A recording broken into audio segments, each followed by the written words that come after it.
તો દ્વારકામાંથી આવ્યો હની ટ્રેપનો બનાવ। રાજકોટનો વેપારી બન્યો હની ટ્રેપનો શિકાર।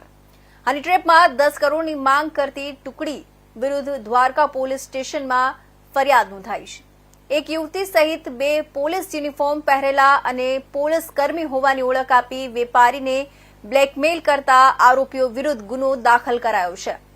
આરોપીએ પહેરેલા પોલીસ વર્દી પર સંજય કરંગિયા અને એસકે સોલંકી લખ્યું હોવાનું સામે આવ્યું છે।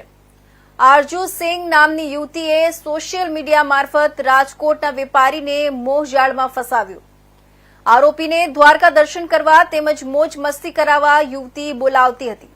વેપારી અને યુવતીને કારને પ્લાન મુજબ જે પોલીસ વર્દી પહેરેલી હતી તે યુવકને રોકી ડ્રગ્સના કેસમાં ફસાવવાની બીક બતાવી બ્લેકમેલ કર્યો હતો।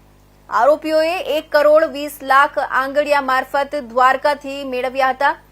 યુવતીએ બાકીના 7.80 કરોડ ચૂકવી આપ નહીંતર દુષ્કર્મમાં ફસાવવાની વેપારીને ધમકી આપી હતી। દ્વારકા પોલીસે ગુનો દાખલ કરી તમામ આરોપીઓને ઝડપી પાડવા કવાયત હાથ ધરી છે।